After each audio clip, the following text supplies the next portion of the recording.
Well, we've been asked to provide an illustration of how you might put details from your design and how do you handle those in gCADPlus.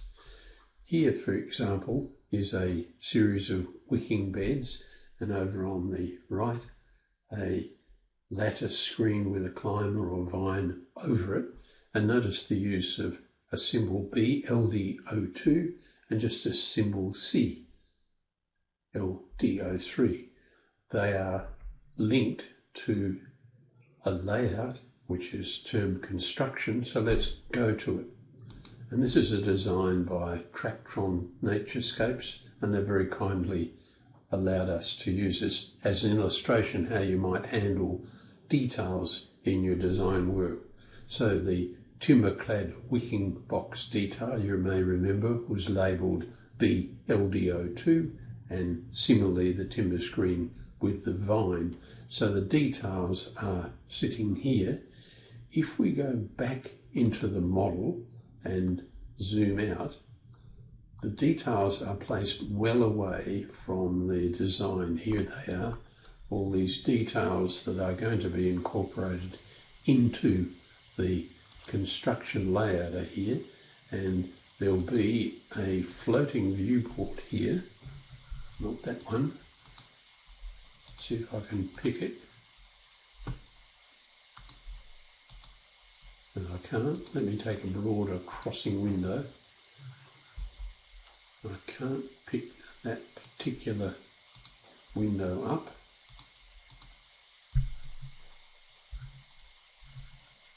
I'm wondering if these have been copied across. And the answer to that is no. And in here, so normally you would create a floating viewport and then just zoom in on that detail. I just want to pause for a moment and work out how this has been done. It's been done very well and very clearly, but I'd just like to satisfy myself as to how it might have been achieved.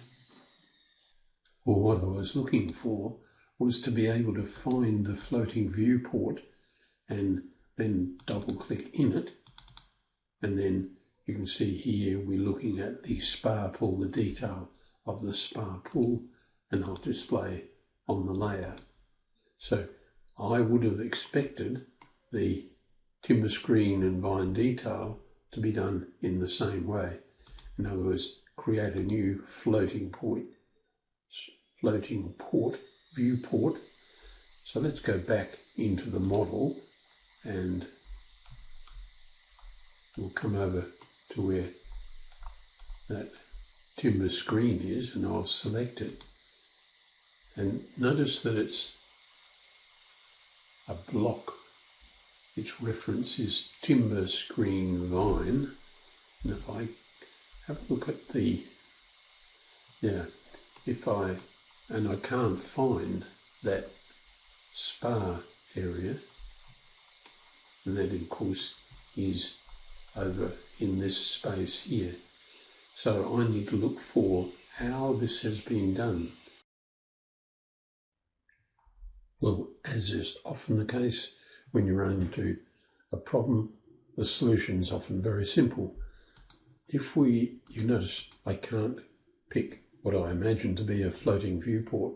The reason I can't pick it is that it's been placed on a layer called Plant Construction. Not the detail, but the floating viewport is on Plant Construction layer. We would normally use that for showing just the outline of plants, but I digress.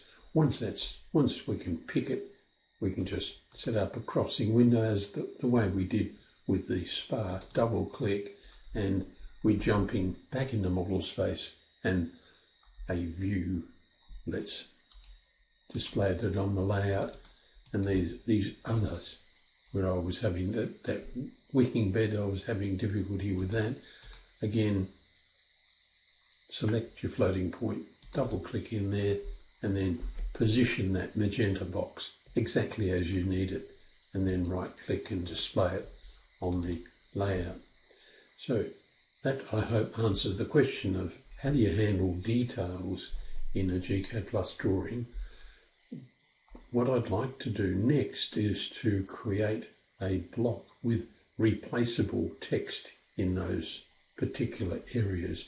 So it would be detail B and then a detail of LD02 and LD Landscape Design 02 and 03. Well, no, these are all the same project, so it's all LD02.